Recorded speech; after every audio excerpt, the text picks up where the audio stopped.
দাসকে অনুরোধ করব, অনুষ্ঠানের আমরা শেষ লগ্নে চলে এসেছি। এরপরে সহচরীর দু একটা গান দিয়ে আমাদের আজকে অনুষ্ঠান শেষ হবে। তার আগে ধন্যবাদ জ্ঞাপন এবং বিপ্লবদার কিছু সংক্ষিপ্ত বক্তব্য, বাপিদার কিছু শুনবো আমরা, শুনে অনুষ্ঠানের শেষ দিকে দু একটা গান দিয়ে আমরা অনুষ্ঠান শেষ করব।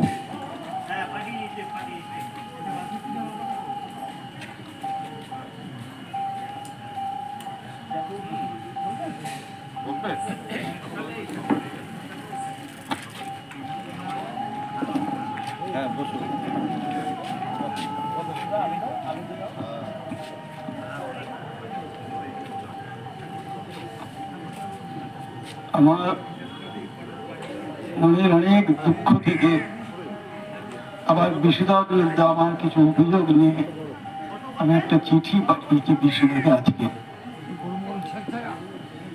এটা খোলা চিঠি, কাজেই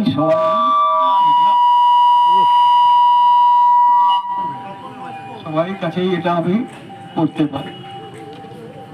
প্রিয় বিশুদা, মনটা ভালো নেই, একদম ভালো নেই। তুমি কাজটা ভালো করলে না বলে চলে গেলে, এমন কি কাজ পড়লো তোমার? আমরা কি তোমার ভালোবাসি না? না অন্য কোথাও আমাদের থেকে বেশি ভালোবাসা পেলে? যেখানেই যাও তুমি কিন্তু পিকনিকের নাচ অন্য কোথাও দেখাতে পারবে না, পিকনিকের গান আমাদের পিকনিকের জন্যই তোমার থাকলো।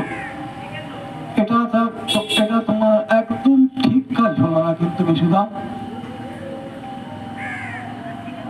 ভেবেছিলাম চুম্বকের সঙ্গে থাকতে থাকতে আমার মতন নিরেট লোহাও চুম্বকের কিছু গুণ পাবে, কিন্তু সেটা আর হবো না। সকালবেলা ভোর 5টা-6টার সময় তোমার সঙ্গে যে প্রথম দেখা, সেটাও আর ফিরে পাবো না। তোমার অভাবে হালপাটটা কেমন অন্ধকার হয়ে গেল।